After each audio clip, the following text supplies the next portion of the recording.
Boa tarde a todos. Obrigada pela vossa presença. Gostaria para agradecer a presença da escritora Tiolinda Gerson, que é, presumo também para todos vós, uma figura incontornável do nosso imaginário de leitores.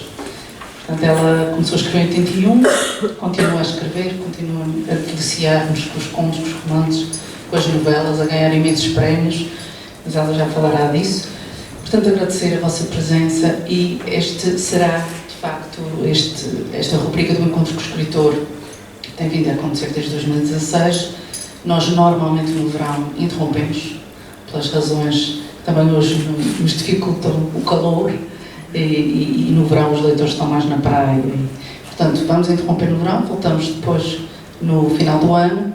E a escritora Tiolinda Gerson é, enfim, uma pessoa e uma figura da literatura e da cultura portuguesa que dispensará muitas apresentações, mas que seguramente nos enriquece a vida e o mundo dos livros que vamos lendo.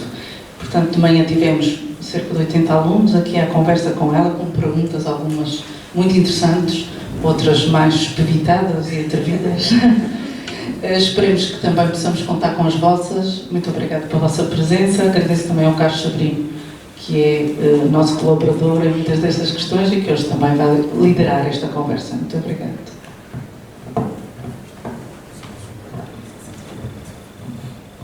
Muito boa tarde a todos, muito obrigado pelo convite.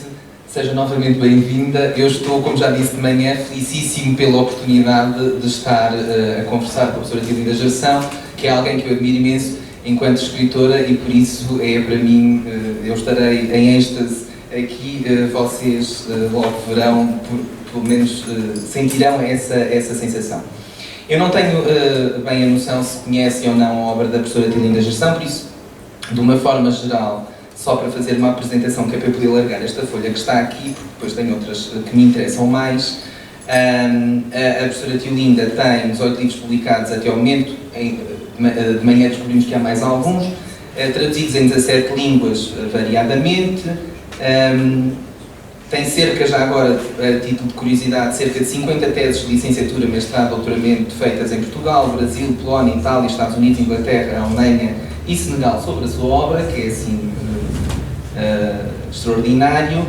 Foi leitora de português na Universidade Técnica de Berlim, fez o seu doutoramento na área de germanística, depois foi durante muitos anos professora universitária na área de germanística e de literatura comparada. Para prémios, penso que praticamente todos os livros que estão ali expostos ganharam prémios. Em 81 e em 89 ganhou o prémio de ficção Pen Club com O Silêncio e O Cavalo do Sol, que não está ali, peço desculpa. Depois A Casa de Cabeça de Cavalo, que é um título que eu gosto muito pessoalmente, ganha o prémio de romance e novela da Associação Portuguesa de Escritores em 95 e fica na shortlist do prémio europeu do Aristeia, que existia na altura, foi substituído no ano 2000. Os Teclados ganham 2 prémios, o prémio da Crítica e o prémio Fernando Namora, que também já foi atribuído ao Passagens, que é aquele romancezinho roxo que está ali, que não sei se leram, mas que recomendo. A Mulher que Prendeu a Chuva ganhou outros 2 prémios, o Prémio Máximo de Literatura e o Prémio Máximo de Fundação Inês de Castro, que é um livro de contos. A Cidade de Ulisses ganhou o Prémio Ciranda e o Prémio Fundação António Quadros, de um extraordinário romance. Em 2017, o Prémio Virgílio Ferreira pelo conjunto da obra. Em 2018, o Marquis Lifetime Achievement Award, também pela obra em si, pela vida. E o Prantos, Amores e Outros Desvarios, que ganhou o prémio de conto Camilo Castelo Branco. O mesmo prémio já tinha sido atribuído anteriormente ao Histórias de Ver e Andar. E passando os prémios, que eu já fiquei cansado. Bastante difícil. Passando os prémios, passando para algumas das questões, eu reli alguns livros e fui ler outros com a intenção deste encontro. E para mim foi uma surpresa muito agradável, porque já o tinha, mas ainda não o tinha lido. Inclusive eu tinha em primeira edição, que para mim também é muito importante, Os Guarda-Chuvas Cintilantes, que é um livro de 1984 e que tem, não sei o que se pode dizer a nível de, se fosse género literário, seria um diário, mas é um diário ficcional, com algumas das experiências, com algumas das relações com o Brasil, onde a professora também esteve durante alguns anos e onde vive há alguns anos. E nesse diário, no Guarda-Chuva Cintilantes, fala da questão da importância do olhar para o escritor, que foi uma coisa que já falámos até de manhã, e a determinada altura, em diálogo, diz a narradora, tudo que olhar fica lá dentro. E isto é uma pergunta que o Esquilo, que é Esquilo, faz, dizendo o que é que estás a fazer, estou a escrever um livro, então o que é que fica no livro, agora estou a olhar para ti, tudo para onde olhar fica lá dentro. Professora, questão do olhar, a importância do instante, um instante de uma vida que se transforma em milagre, que dá origem a um conto, que dá origem a uma história, esse valor único de cada instante, a realidade, o imaginário, como é que trata todos estes temas nas suas obras? Boa tarde a todos. Estás a contar ligado?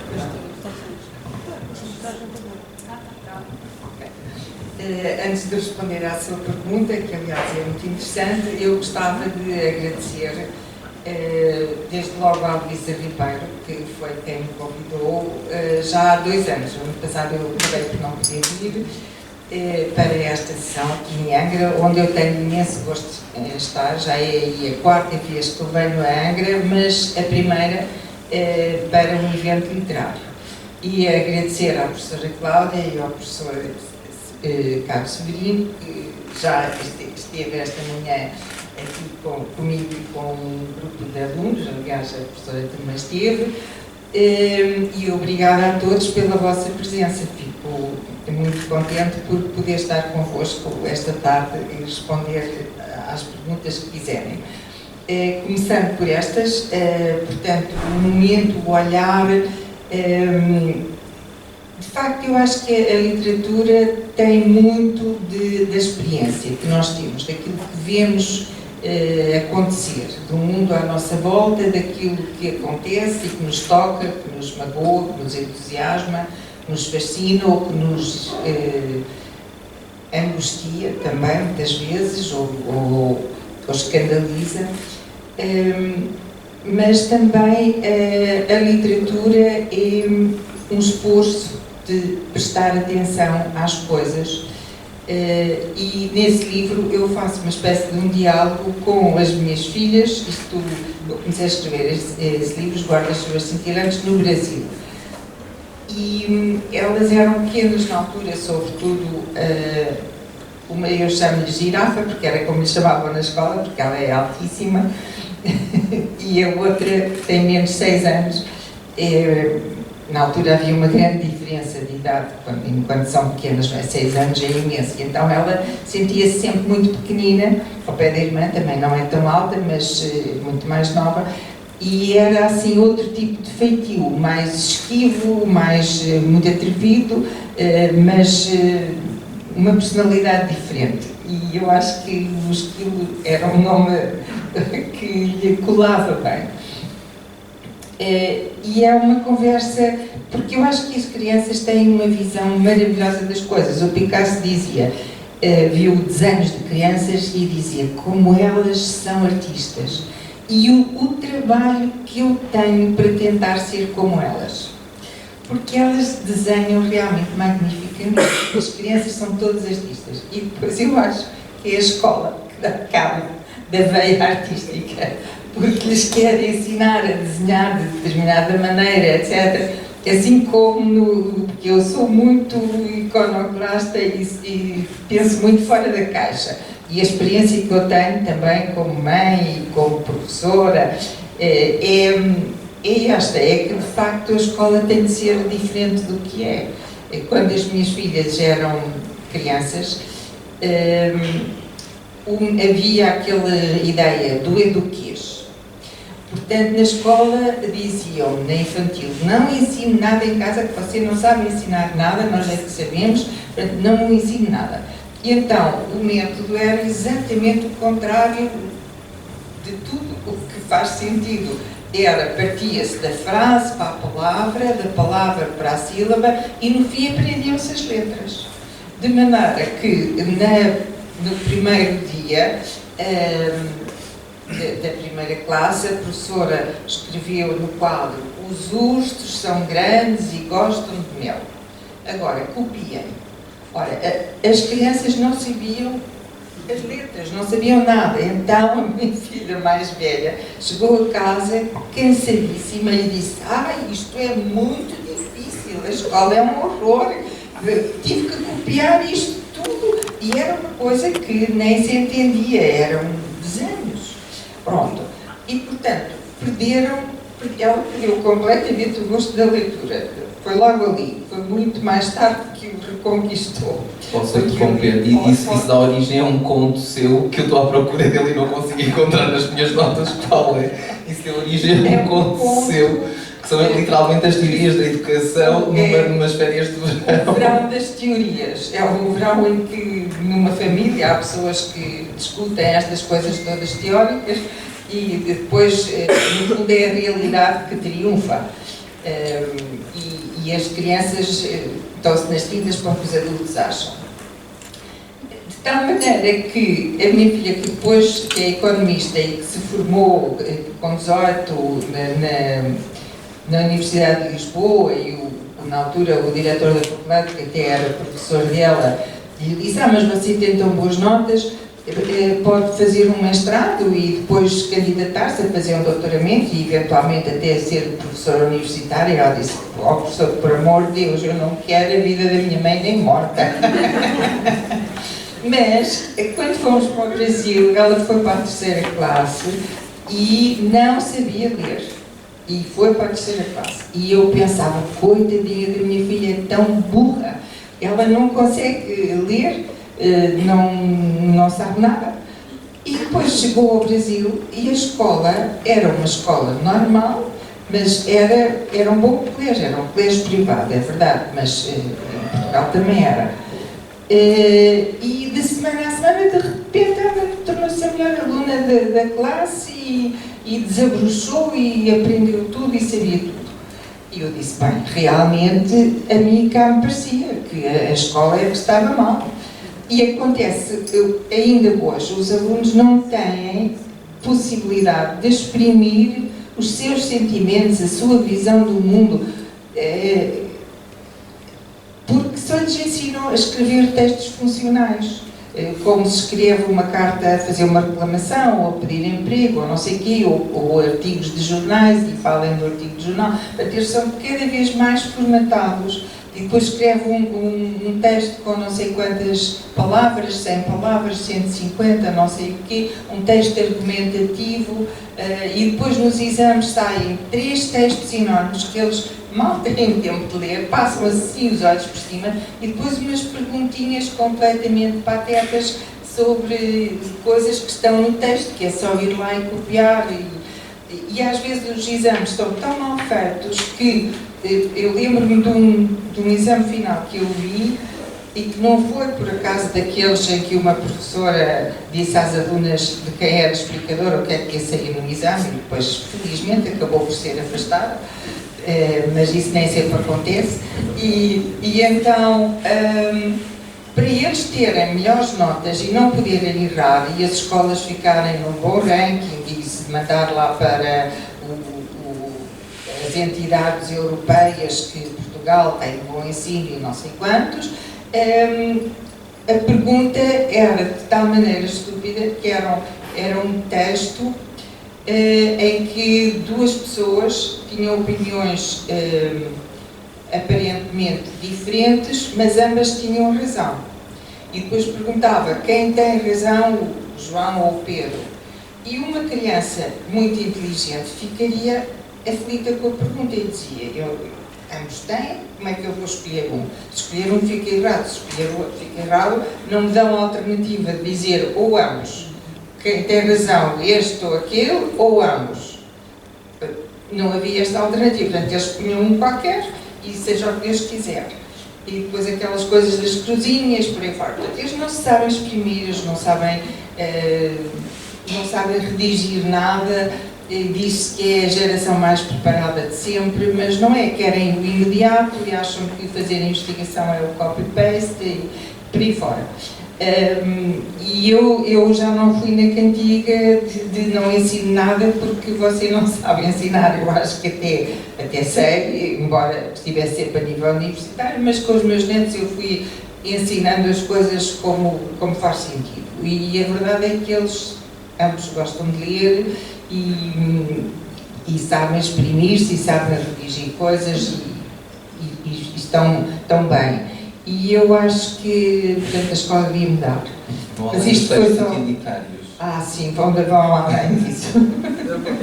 E com os alunos sempre tentei também fomentar a criatividade, porque as pessoas são criativas, naturalmente. E nas artes plásticas eu acho que é o único local onde na escola eles têm a possibilidade de se exprimir a sua personalidade. Nas artes plásticas conseguem ainda, mas é o único sítio. De resto, não. Pois, realmente. Mas a propósito daí, as crianças têm, por exemplo, a minha filha mais nova, o Esquilo, um dia fez-me esta pergunta que aparece no livro, porque eu pegava em coisas da realidade muitas vezes. E ela disse-me assim: se eu puser uns óculos cor-de-rosa, vejo as coisas diferente, uma cor diferente. Se eu tiver os olhos azuis, eu vejo de outra maneira, vejo as coisas, vejo o mundo de outra maneira. E eu disse: eu penso que não, que as pessoas veem todas da mesma maneira, independentemente da cor dos olhos. Mas não sei, porque cada pessoa tem a sua visão do mundo. Os daltónicos veem o mundo de outra maneira. Expliquei-lhe o que era ser daltónico. Portanto, no fundo, os olhos são de cada um vê as coisas de uma maneira subjetiva. E ela perguntou-me assim: e de que cor são os olhos de Deus? Eu achei que a pergunta era profundamente interessante e filosófica. Realmente, como é que Deus vê as coisas? Como é que são os olhos de Deus? Isso aparece no livro. Assim como aparece uma coisa que uma delas, já não sei quem foi, a certa altura disse: não gosto de gramática. Quem são aquelas pessoas? As pessoas dos verbos deviam morrer todas. Nós fazemos. Quem são aquelas pessoas? Isso é terrível. Mas agora há muito pior, não é? Agora seríamos todos. Agora a gramática descritiva é assim uma coisa, nem quero falar. Mas já levou uma volta, felizmente. Já, mas ainda continua a haver o modificador e o sujeito nulo.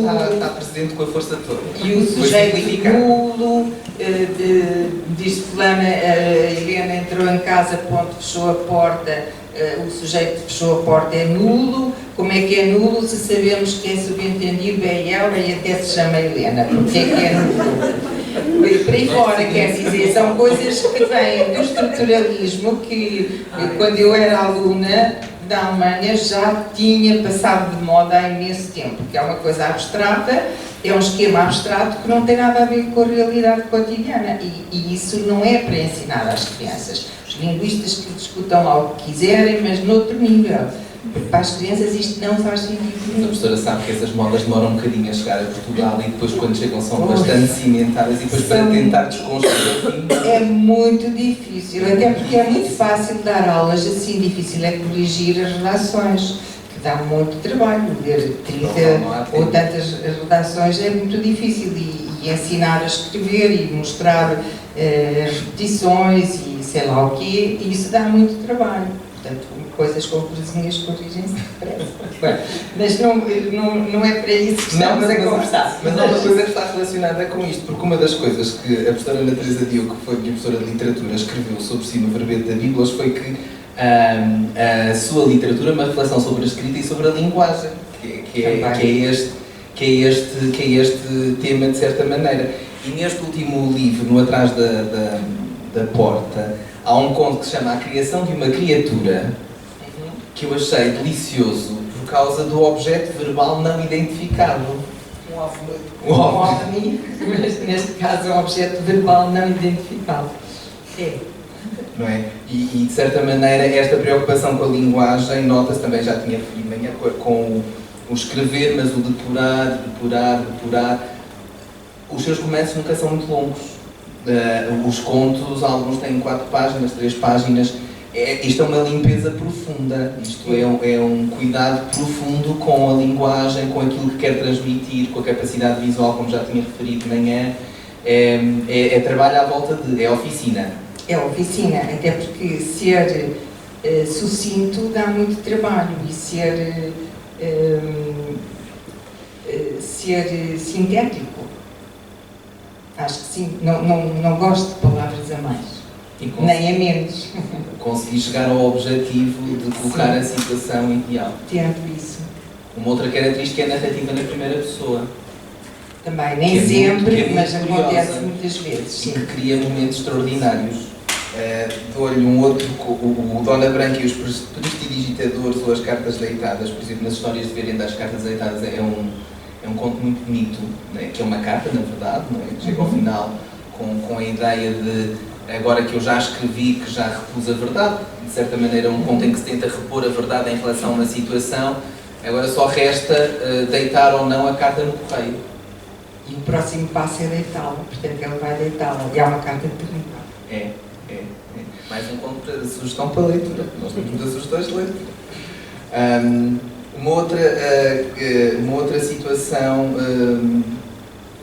que depois de termos conversado, que é esta situação do próprio conto que dá o nome a este livro, Atrás da Porta, e que está relacionado com uma consulta de psiquiatra, no psiquiatra, em que é uma narrativa, ele fala, também está relacionado com o pequenino enxerto que eu selecionei dos guarda-chuva cintilantes para os pequenos da parte da manhã, em que é o homem que falava, mas para não chegar que vai refletindo, mas que não chega propriamente a nenhum lugar, é um contínuo dissertar sobre as hipóteses que tem e como é que vai fazer e como é que não pode, o que é que não pode fazer. E ele vai testar o psiquiatra. Isso também me ocorreu porque houve um caso de um falso psiquiatra em Lisboa, isso veio nos jornais aqui há uns anos, em que um homem, que era um burlão, resolveu pôr na porta psiquiatra e não houve investigação nenhuma, não houve nada, porque na nossa sociedade quase tudo é possível. E então ele, durante anos, exerceu psiquiatria sem ser sequer formado em medicina, nada. E enganava, obviamente, as pessoas que iam lá, etc. E, portanto, aí o homem tem muitas dúvidas sobre a sanidade mental do psiquiatra, quando quem está perturbado é ele próprio, mas vai testá-lo e diz, bem, eu nem pergunto se o senhor é um bom psiquiatra ou não, andam por aí muitos que são falsos, mas quem vai decidir se o senhor tem competência ou não sou eu, porque eu é que vou ser o seu juiz e julgar se conseguiu entender-me ou não. Portanto, é um conto bastante irónico.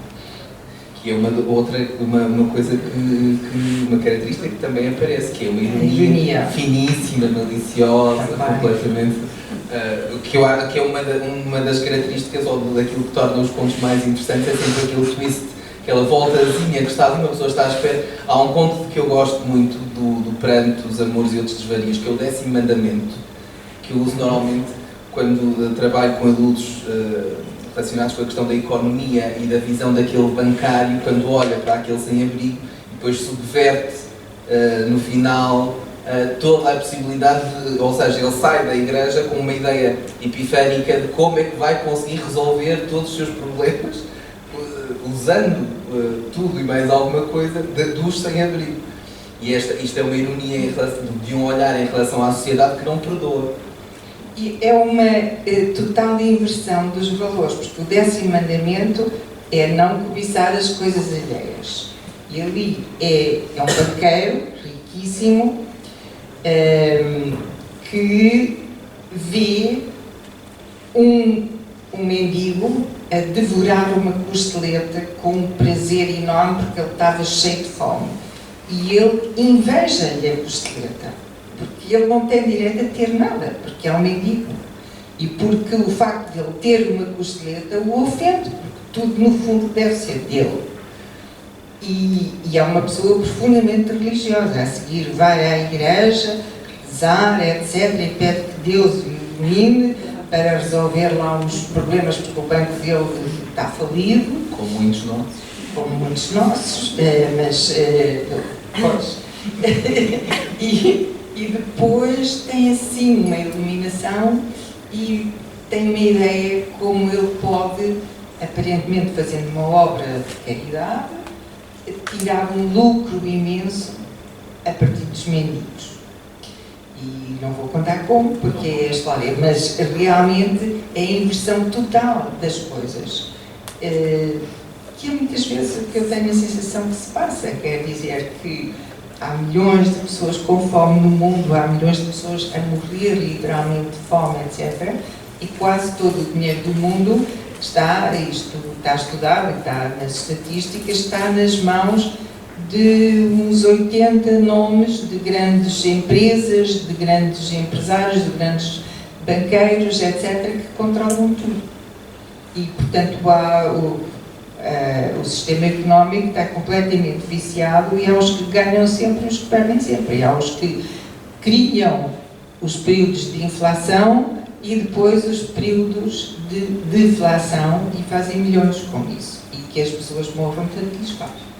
Portanto, isso é uma das questões que eu acho que o mundo não quer resolver. Há a teoria que muitos americanos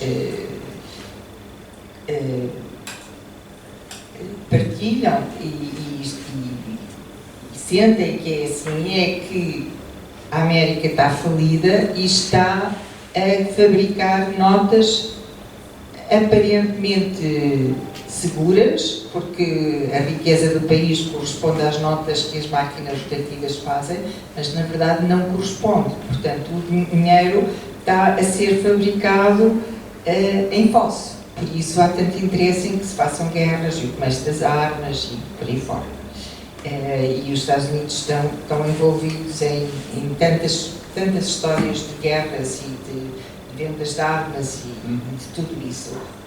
Porque isso lhes traz dinheiro e que as pessoas morram tanto faz. Mas esse é, no fundo, o princípio que gera a circulação do dinheiro. Infelizmente, eu penso que é assim. E não há a menor vontade de que isso mude. Por exemplo, porque é que não se acabam com os offshores? Porquê? Porque, como convém, há muita gente a fazer muito dinheiro. Portanto, há sempre muita gente a fazer muito dinheiro e muita gente a passar fome e a morrer de fome. Essa preocupação que a professora Tília tem com os valores também se vê na questão do papel da mulher. Tanto há a mulher, na história antiga da mulher que prendeu a chuva, vítima de violência doméstica, como há a mulher mais comum que de repente tem um papel importante, ou, por exemplo, as mulheres da Casa de Cabeça de Cavalo, em que a determinada altura se discute, a Maria Badala discute e diz que não, as questões da educação, do trabalho na casa e dos filhos têm de ser por igual divididos entre homem e mulher. E isto é um texto que estaria, não é pelo tempo narrativo, estaríamos no século XIX. Exato, é um romance passado do século XIX, mas que está escrito para criticar o século XX e o século XXI. E, no fundo, eu penso que as grandes revoluções da mentalidade, que são as que contam, têm sido feitas pelas mulheres. E a próxima vai ser feita pelas mulheres árabes no mundo árabe. Eu recomendo, se não viram, quando vier cá, um filme chamado Três Rostos. É um filme de um realizador, acho que ou do Irão ou do Iraque, não estou bem certa agora. E é entre o documentário e o filme, mas está extremamente bem feito. E é sobre isso, sobre a situação das mulheres e sobre a sensação que elas têm de que o mundo não pode continuar como é há milénios na civilização deles e na cultura deles. Elas querem ir estudar e arriscam a vida para ir estudar. E querem ter um papel na sociedade e são sempre relegadas para segundo plano, ou terceiro ou décimo. E isso nas coisas mais pequeninas se nota no filme, mesmo naquelas aparentemente inconscientes. É sempre a mulher que serve à mesa, que cozinha, que fica dentro do espaço doméstico, que não tem voz, que não fala e que pode inclusive ser morta se fugir de casa para estudar, ou se não casar com o homem que a família lhe destinou e que ela pode nem sequer nunca ter visto, mas a família combinou com a família do homem que eles vão casar, porque convém às famílias, e ela não tem voz ativa nisso, na sua própria vida. Portanto, há uma grande consciência que as mulheres começam a ter. E há países árabes muito mais desenvolvidos do que outros. Sim, nota-se muita diferença. Nota-se, sei lá, no Egito ou por exemplo, em Oman, em que há mulheres até no governo já. E na universidade. E vêm-se casar, exatamente, e vêm-se casar nos restaurantes. Portanto, a mulher ter um papel na sociedade, isso já está a acontecer. Tirar a carta de condução, etc.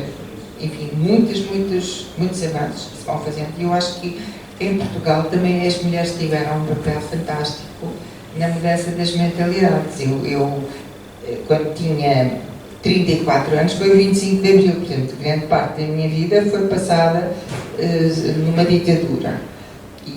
Um livro que eu escrevi em 80, que foi publicado em 82, chama-se Paisagem com Mulher e Mar ao Fundo, é um retrato de Salazar e de Portugal durante a ditadura, sempre com a esperança da revolução em pano de fundo e depois também num efeito irónico, conta-se como as pessoas gostariam que acontecesse e eu conto exatamente como a revolução se passou, antes dela se passar. Mas as mulheres tiveram um papel fundamental.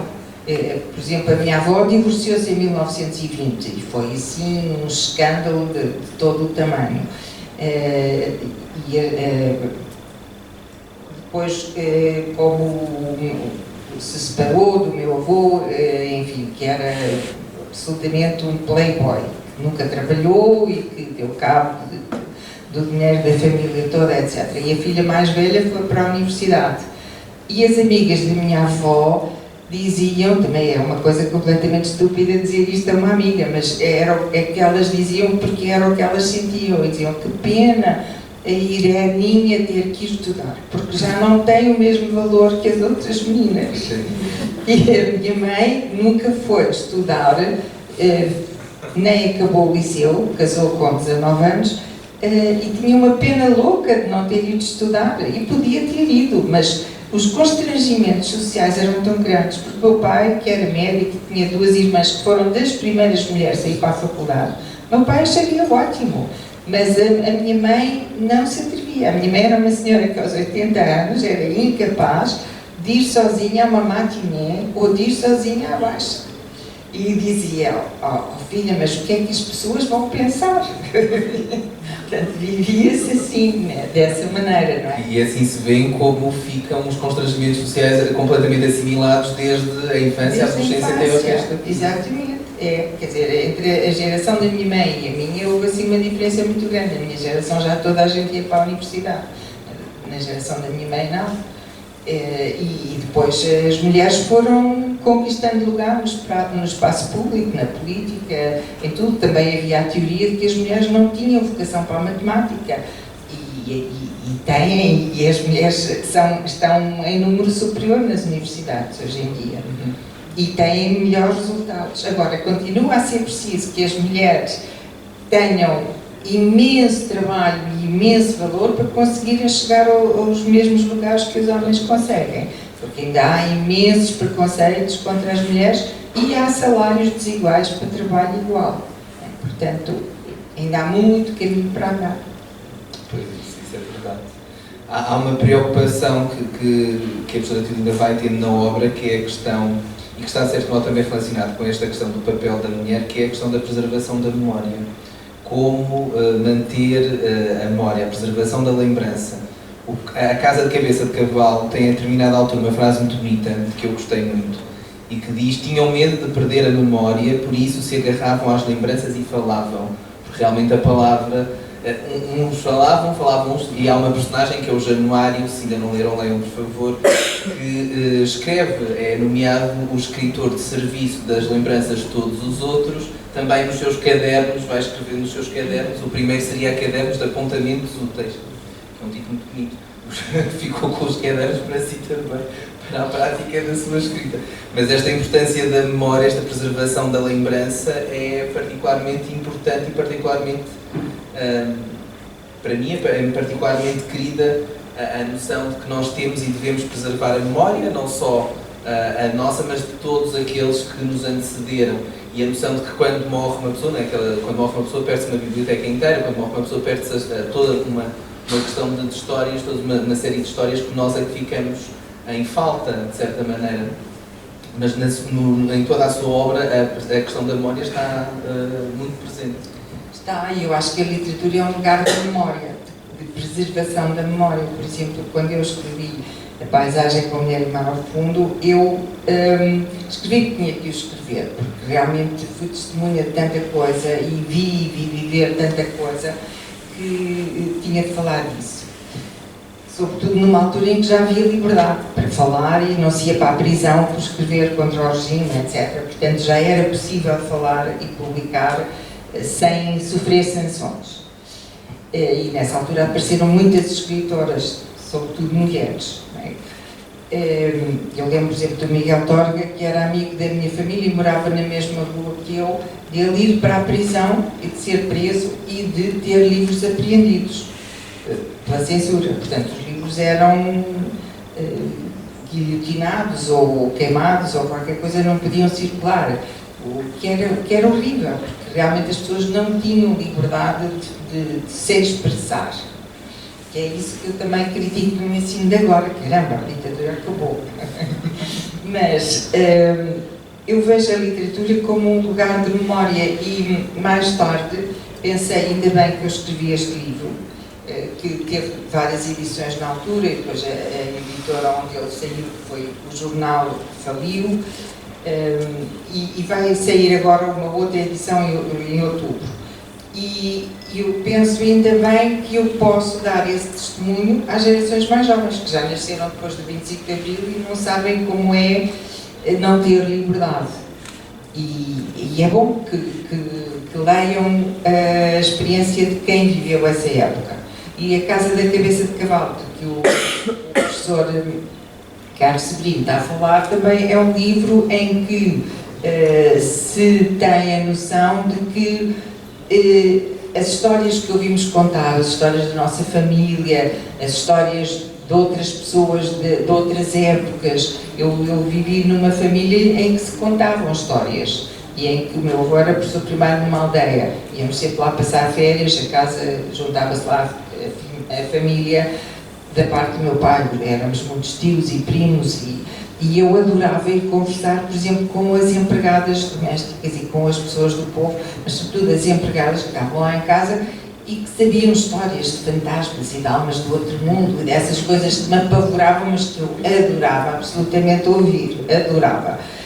E isso é muito enriquecedor, ter a experiência de como as pessoas do campo vivem e como é a vida no campo e depois como é a vida na cidade e como é a visão do mundo. Aliás, uma das personagens centrais desse livro é a empregada, que é a única que chama-se Maria Badala. Os nomes do livro são bastante sintomáticos, porque como um sino, o sino Badala, fala muito. Ela fala muito e diz o que pensa, sem papas na língua, e é absolutamente subversiva.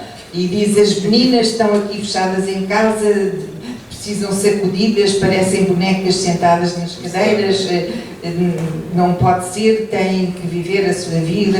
Depois há um capítulo, os capítulos são pequeninos e o livro tem um tom, um registro folhetinesco, como os folhetins que se escreviam no século XIX, e ao mesmo tempo carnavalesco, porque exagera muito as coisas e é um livro muito irónico. E os capítulos são pequeninos e acontece muita coisa. É um livro cheio de histórias, catadupas de histórias.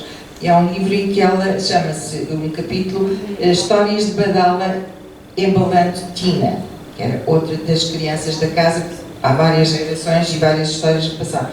E ela vai dizendo, não faças como as tuas tias, tu tens que viver a tua vida e que sair de casa, não fiques aqui fechada, olha isto, olha aquilo, eu cá por mim sempre fiz e aconteci, não sei o quê, e ela vai dando conselhos e é uma das figuras centrais, porque acho que há muita sabedoria nas pessoas do povo, sabem muito e é muito bom ouvi-las, é muito bom.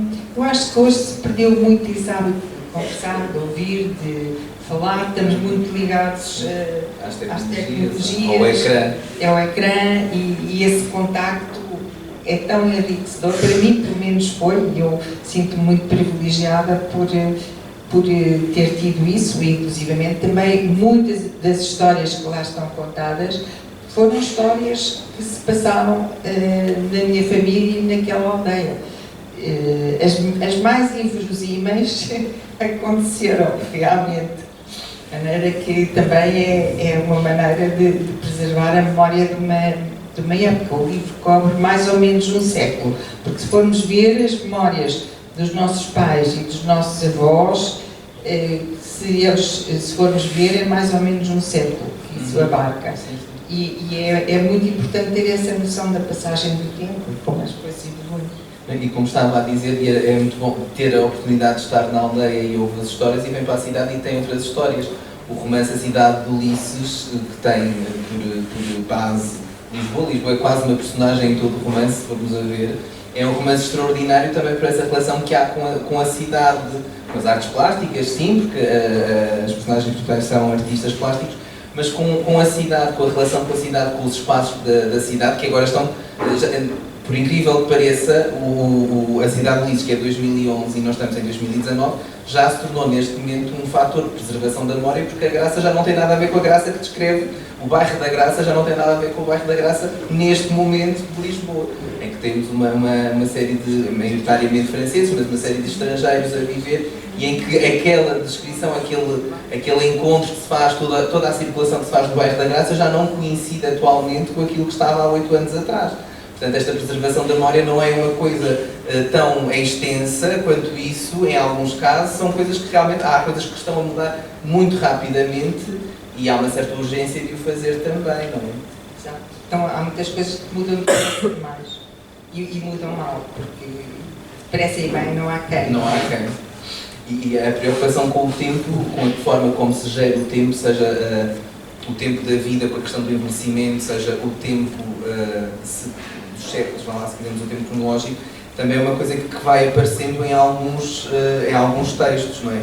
Também o tempo era um jogo, esta ideia de que o envelhecimento, por exemplo, é um tema que eu acho que tem vindo a aparecer muito e que há contos extraordinários, o das duas vizinhas, as vizinhas, no Prantos, Amores e Outros Desvarios. É um conto de uma beleza, não tem palavras, pronto. É um conto realmente muito bonito de duas vizinhas que, fazendo a sua vida, se voltam a reencontrar na sua aldeia, mas que há toda esta relação de como é que as pessoas chegam ao fim da vida, como é que se gera o fim da vida e como é que eu quero sair da minha vida, basicamente é isso. E esta relação do envelhecimento, do como morrer, como chegar ao fim da vida, a morte também é um assunto muito frequente. Histórias de Ver e Andar tem a Defunta, que é um conto muito giro. O Passagens é extraordinário, não só nisso, mas de certo modo é aquilo que está na base no desenvolvimento do romance, é isso. Os Cavalos Noturnos de Mulher que Prendeu a Chuva também apanha uma relação. A vida e a morte também é, obviamente, a dualidade da nossa existência, portanto é impossível falarmos do que quer que seja sem falarmos da vida e da morte.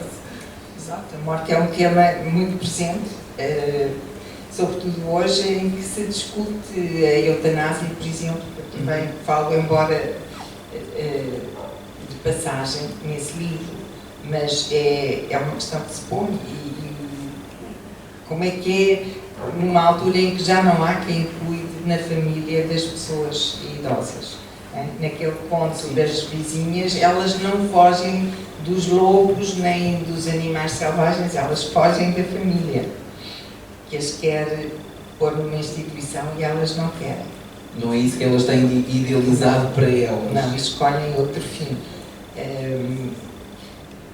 Enfim, este é um problema que temos de enfrentar, porque ele existe todos os dias e é muito cruel e é muito duro, mas pronto, eu também passei pela perda de muitas pessoas familiares muito próximas e vi a decadência física e a morte, etc. Portanto, isso faz parte da vida, mas no livro eu falo disso também.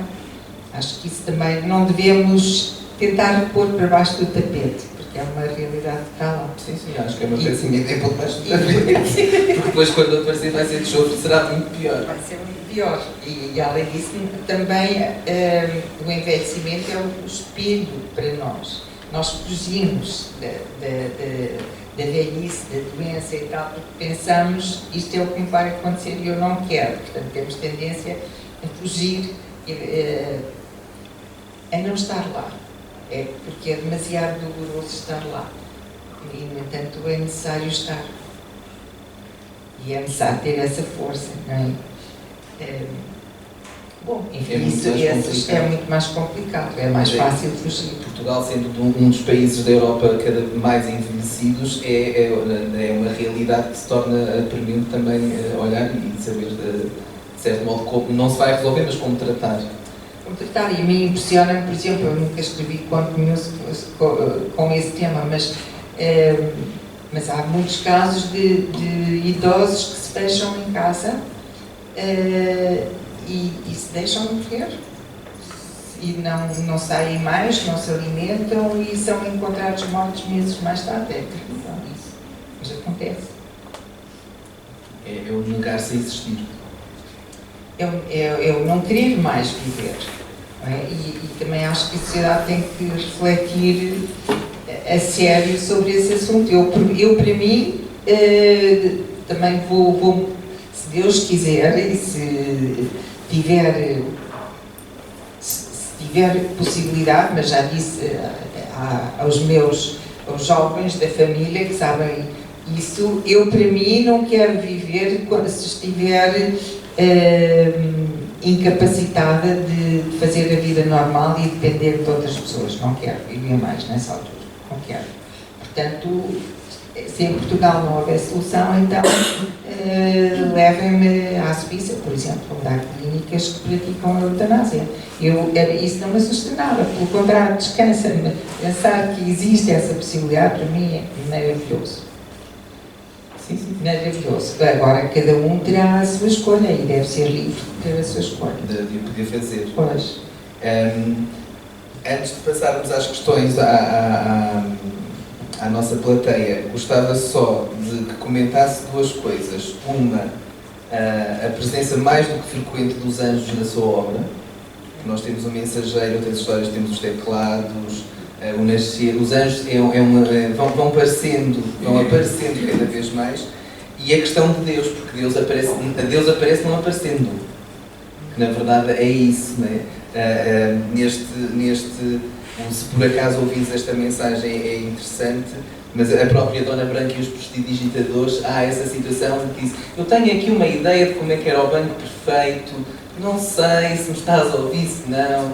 Esta relação de como é que Deus deixa fazer tudo, não é? Num mundo em que tudo se realiza, especialmente nem os maus vencem, é mesmo tudo se realiza e não intervém diretamente, porque tu não fazes não sei o quê. Quais foram os seus anjos, professora?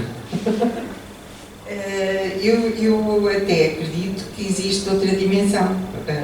Depois da morte, acredito, não sei o que Deus é, não é seguramente algo que a gente consiga compreender, não é uma pessoa. Se fosse uma pessoa, nós íamos lá, vamos numa tareia toda, porque tinha feito tudo muito mal, punhamos as coisas no lugar, mas como não é, portanto, nem é algo que a gente possa entender. Mas acredito que há outra dimensão, porque nós vivemos mesmo na ciência, sabe-se tão pouco sobre o universo, sobre os buracos negros, sobre o tempo, que desde Einstein é uma coisa relativa, e o tempo, afinal, parece que se curva e que se pode reverter noutras direções, e enfim, não sabemos o que é o tempo, também é uma coisa que eu acho fascinante e que a ciência está a estudar isso, que se pode se calhar viajar no tempo também.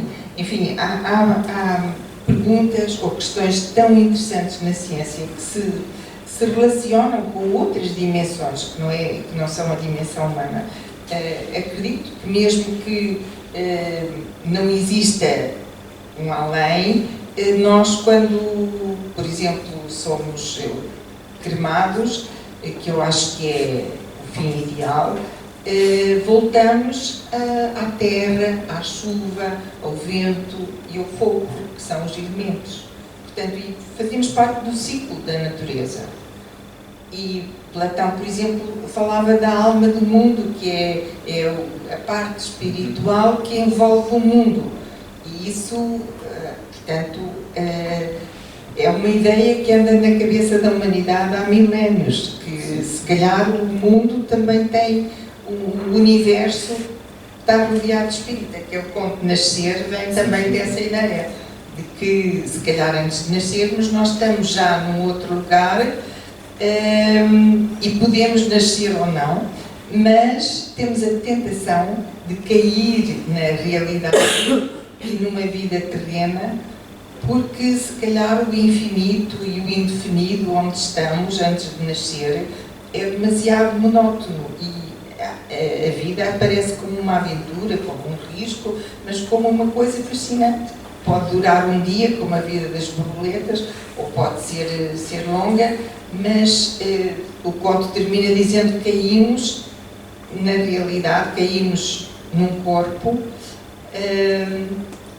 cantando como loucos, cantando de alegria. E no fundo vamos entrar na mortalidade, porque se nunca nascermos somos imortais. Não é? Portanto, essa é uma hipótese, é uma ideia, uma teoria, ou uma possibilidade. Eu não acredito que seja assim, mas não sei se é ou se não. Enfim, as possibilidades são infinitas. Felizmente. Felizmente. Só porque todos somos turistas e viajantes, e a cidade de Ulisses tem um certo extraordinário que também surge na contracapa. E que nós temos aqui alguns viajantes, e acho que gostaria de fazer já, de ler esse excerto que está na contracapa da cidade de Ulisses, que diz: os turistas fogem em geral de si mesmos e procuram obviamente as cidades reais. Os viajantes vão à procura de si noutros lugares e preferem as cidades imaginadas. Com sorte conseguem encontrá-las, ao menos uma vez na vida. Vamos à procura de cada cidade imaginada, também em cada obra, de certa maneira. O escritor vai à procura ou tenta conjugar a obra toda. Nós queremos sempre a realidade e o imaginário também, não é? Lisboa, por exemplo, é uma cidade com mais de 3.000 anos de história. Isso se escreveu Herculano no século XIX, portanto agora até já tem mais de 3.000. E é impossível falar disso, é uma cidade com tanta história que é impossível falar dela, mas no livro as personagens, que são dois jovens amantes, que são artistas plásticos, pensam assim meio a brincar o que é que nós escolhíamos se quiséssemos fazer uma exposição sobre Lisboa, e atiram assim coisas para o ar, meio é uma espécie de um jogo, uma brincadeira com que eles se divertem. Mas isso fez-me pensar realmente, eu que escolhi Lisboa para viver, não nasci lá, mas vivo lá há uma pancada de anos, muito mais tempo do que vivi na cidade onde nasci, e é uma cidade que eu gosto particularmente. Lisboa tem tudo, é um pequeno universo e é um bom lugar para pensar em muitas coisas do mundo de hoje. Porque, enfim, já fez parte do Império Romano, que caiu, etc. O nome de Lisboa vem, segundo a lenda, que teria sido fundada por Ulisses, portanto, por uma personagem da Odisseia de Homero, e o facto de, na lenda, Lisboa ter sido fundada por uma cidade, por uma personagem que nunca existiu, a não ser na literatura, faz dela uma cidade literária. Uma cidade, desde o princípio, ligada ao imaginário. E isso é muito interessante, porque os gregos também passaram por Lisboa, não como conquistadores como romanos, mas como comerciantes, e há muitos vasos gregos, muitos vestígios gregos em Portugal. E os gregos deram à cultura europeia e ao mundo duas coisas fundamentais, que foi a racionalidade, com Sócrates, e a democracia, no século V a.C. Claro que era uma democracia imperfeita, os escravos não votavam, só o facto de haver escravos já não era democrático, obviamente as mulheres também não votavam, mas a primeira democracia que existiu no mundo foi inventada, foi uma criação política dos gregos e foi importantíssima, e ainda hoje não existe uma democracia perfeita, pelo contrário, eu acho que agora estamos a regredir, e de que maneira? Mas na América, por exemplo, mas é um objetivo, é um luzeiro, é um guia. Nós queremos uma sociedade democrática, onde as pessoas tenham voz e possam escolher, etc. E isso é muito importante. O livro foi escrito numa altura em que a União Europeia estava a ver se empurrava a Grécia para fora da União Europeia. O que não era de todo nem justo, nem democrático. Não é? Nem sequer é plausível ter uma Europa sem Grécia. Sem Grécia, pois, mas agora até parece que vamos ter, acho que vamos ter, com certeza, uma Europa sem Inglaterra, que escolheu sem saber o que é que escolhia, enfim. A própria construção da Europa foi muito pouco democrática, porque as pessoas aderiram sem saber ao que aderiam. Nunca nos foi dito realmente o que é que estava implicado na ideia da Europa. Isso foi tudo muito clandestino. E, no fundo, foi gizado para os cidadãos não saberem grande coisa.